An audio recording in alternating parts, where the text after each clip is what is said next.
Pais e Filhas. Que filme, né? Um filme profundo, um filme que nos faz refletir. Para algumas pessoas, quem sabe, faz até chorar. Mas eu quero tratar com esse filme essa mulher autodestrutiva. Essa mulher que tem dificuldades de se vincular, de se relacionar.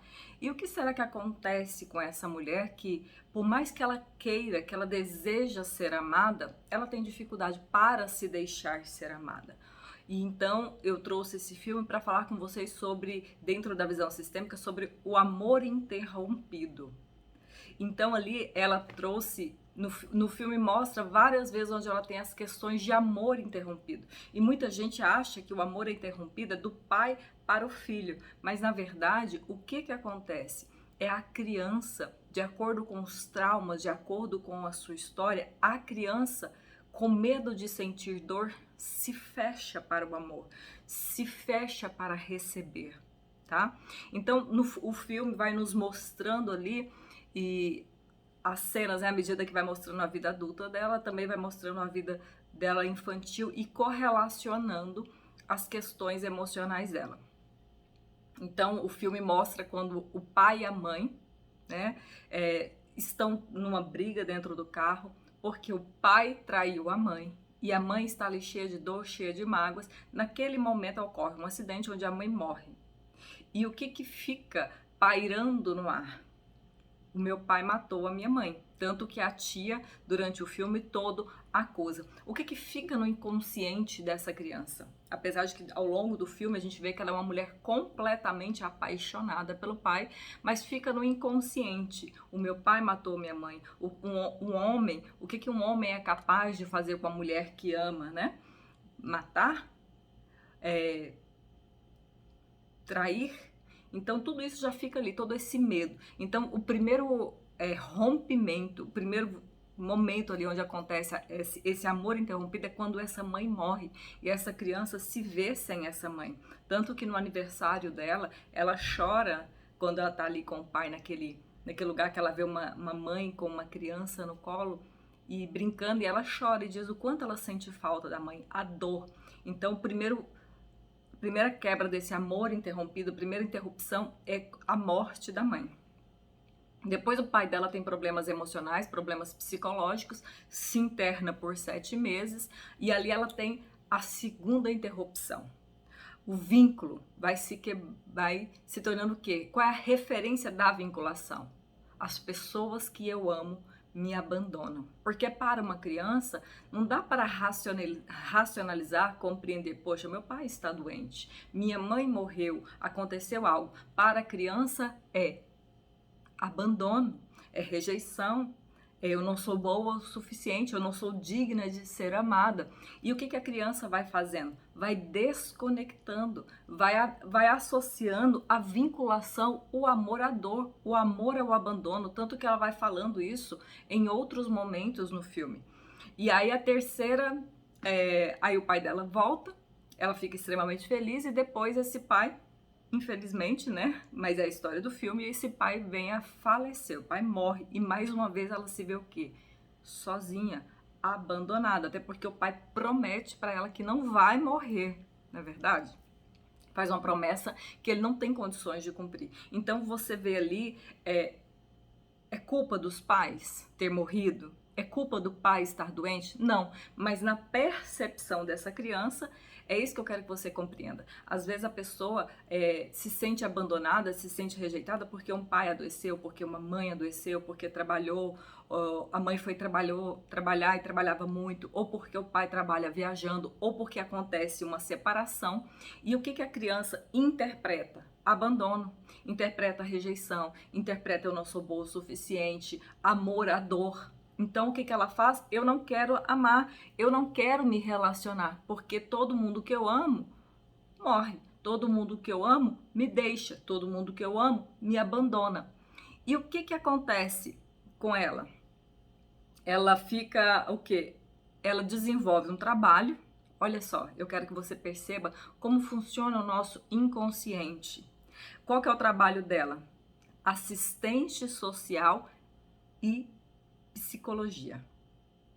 Quem que ela está tentando salvar? Ela trabalha com crianças com as mesmas questões emocionais que ela, crianças de risco. Então, ela se tornou psicóloga para quê? Para cuidar de quem? Para salvar quem? Entende? Então, o nosso inconsciente nos leva a desenvolver trabalhos, vidas profissionais, de acordo com essas próprias questões que nós vamos identificando na nossa vida. No caso dela, tratar esse pai. No caso dela, tratar a sua própria criança. Porque se você observa aquela menina que ela acompanha ali durante o filme, é ela. Né, o que ela esperava ter recebido. Então, de certa forma, ela está buscando de forma muito inconsciente salvar essas crianças, que é um reflexo de si mesma. Então, pare e olha para a tua vida, as coisas que as pessoas com quem você escolhe se relacionar, a profissão que você desenvolve ou não desenvolve. Tudo isso está relacionado à sua história, às suas questões emocionais.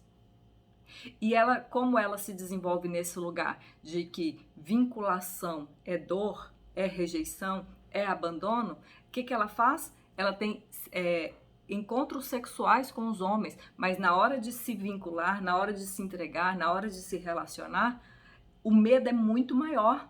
O que leva ela a se tornar uma pessoa altamente autodestrutiva.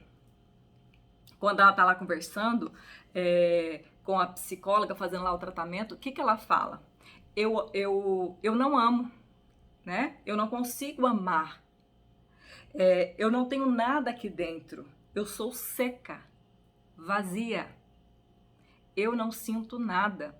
Por quê? Porque ela desconectou do seu sentir. Ela se desconectou do amor. Ela se fechou. Então, o amor interrompido é a dor, é o trauma, é a pessoa que se fecha, é a pessoa que se blinda. Então, não é sobre o que aconteceu lá fora, mas sobre o que aconteceu aqui dentro de mim. Entende? Eu quero que você comece a pensar nessa perspectiva. Não é sobre o que minha mãe fez, o que meu pai não fez, mas sobre como eu interpretei tudo isso e como eu passei a temer as relações, a temer e a interpretar o que é o amor, o que é um relacionamento. Então pare e pensa, o que é amor para você, o que é relacionamento para você e o quanto você tem medo de amar, o quanto você tem medo de se entregar nas suas relações e o que você está procurando dentro das relações. Como assim procurando? Quem é o homem que ela decide se entregar e se permitir se conectar? É um escritor. E quem é esse escritor? É o pai dela. O pai dela é escritor, tem aquele mesmo nível de sensibilidade, de doçura, porque apesar dos problemas do pai dela, eu até anotei aqui, o pai dela tinha depressão, trauma, bipolar e surtos psicóticos. Tá vendo por que ela se tornou psicóloga? Tá vendo por que ela se tornou assistente social? Para salvar as pessoas, para cuidar das pessoas. Todas essas pessoas que ela cuida, de certa forma, representa ela mesma, a sua própria criança e essas questões emocionais do pai, que ela quer cuidar, que ela quer salvar. E esse homem com quem ela decide se permitir ali uma vinculação é um escritor completamente o quê? Que fala do pai dela. Nossa, eu sou fã do seu pai, eu sou fã do livro. Então, eu quero que você entenda o seguinte, uma mulher que ela é completamente apaixonada pelo pai, ela tem dificuldades já de se relacionar. Ok? Por quê? Porque ela busca nos homens, alguém como o pai. E ninguém é bom o suficiente como meu pai. E no caso dela, com esse tanto de vínculos quebrados, esse tanto de amor interrompido, ela se fecha. Ela se torna uma pessoa vazia, ela se torna uma pessoa sem emoção. Ela não sente? É claro que ela sente, mas ela se blindou para se proteger, tá?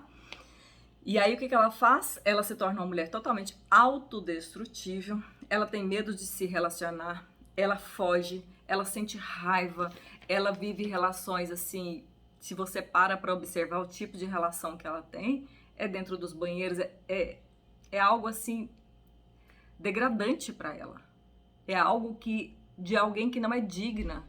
E não é porque os caras não querem se relacionar com ela, porque ela não permite receber amor. Se nem meu pai me amou, se nem minha mãe me amou, eu não sou digna de ser amada. Se meu pai foi embora, se minha mãe foi embora, se eu fui abandonada, se eu fui deixada, todo mundo vai me deixar. Então, para que isso não aconteça, eu mantenho essa superficialidade. É essa mulher que não se entrega nas relações, é essa mulher que foca na vida profissional, é essa mulher que se sabota. Então, para e pensa. Como é possível? E eu fiz uma lista aqui. Formas de sabotar a sua relação e de não se deixar ser amada. Formas de sabotar a sua relação e não se permitir. Como? Brigar o tempo todo. Começa lindo, começa ótimo e de repente a mulher começa a cobrar esse homem, começa a criticar esse homem, começa a apontar falhas nele o tempo todo. Isso é uma forma de não se deixar ser amada, de não ver o bom do outro, de ver o que o outro tem de bom, de se permitir. Então, se eu bloqueio como? Será que eu preciso ficar trocando o tempo todo de parceiro? Essa é uma forma. Aquela mulher que, por exemplo, ela nem dorme com o homem, ela sai, ela fica ali e depois ela vai embora. Mas outra forma é julgar, é reclamar o tempo todo. Porque se a pessoa está sempre com foco no negativo, ela não vai ver o lado bom, ela não vai se deixar ser amada, ela não vai se deixar ser feliz, ela não vai se permitir. Críticas é igual a rejeição, tá? Brigas é igual a rejeição. Essa mulher que faz demais para o homem é uma forma de inferiorizar também o homem, é de dizer para ele: você é impotente, você é incapaz, você não serve. Então tudo isso são formas que você, talvez de forma muito inconsciente, está sabotando o seu relacionamento, tá? Ciúme, querer controlar a relação, querer mudar o seu parceiro, se você fosse diferente. Então tudo isso é autodestruição, autossabotagem, uma forma de não se deixar ser feliz nos seus relacionamentos. E outra coisa que eu quero chamar a atenção aqui é, se você olha para o padrão também, a tia dela é uma mulher extremamente, a tia que cria depois que o pai falece e que também ficou com ela, é uma mulher extremamente ressentida, amargurada, que também culpa o pai profundamente, que o marido a trai, assim como o seu cunhado também traiu a sua irmã. Ou seja, você está vendo que existe aí um padrão de relações tóxicas, de relações de traição, de relações de mentiras. E aí ela fala sobre a mãe dela. Então você vê aí que já vem geracionalmente toda essa dor, todo esse medo de amar, de se entregar nas relações. Então eu trouxe esse filme para você entender um pouquinho do que é o amor interrompido. É a pessoa que se sabota, é a pessoa que se autodestrói, é a pessoa que não se permite ser amada, é a pessoa que sabota as relações. Por quê? Porque o vincular-se, amar para ela é algo que significa dor, significa abandono, significa rejeição. Então é por isso que ela sabota as suas relações. E aí lá no final eles se reencontram, né? A gente fica super feliz. Eu fiquei felicíssima no filme quando ela chega na porta e ele tá lá, e aí eles se abraçam e vão buscar, né, essa cura juntos. Então uma relação, ela pode ser sim um lugar de restauração, um lugar de cura emocional das duas partes. Mas ela tem ali uma longa jornada. E como tá a sua jornada? Como tá essa questão aí?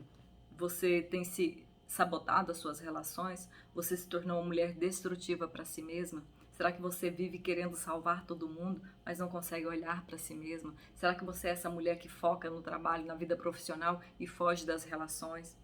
Então, para e pensa, olha para você. Eu te convido, esse é o meu convite com esse filme. Olhe para você, olhe para os seus relacionamentos. Ele é de como libera o amor. É um processo de olhar e falar, é preciso chorar, é preciso fazer exercícios de liberação. O vídeo já tá enorme, eu não vou conseguir explicar aqui para você, mas depois eu vou fazer um vídeo só falando sobre liberação do amor interrompido, combinado?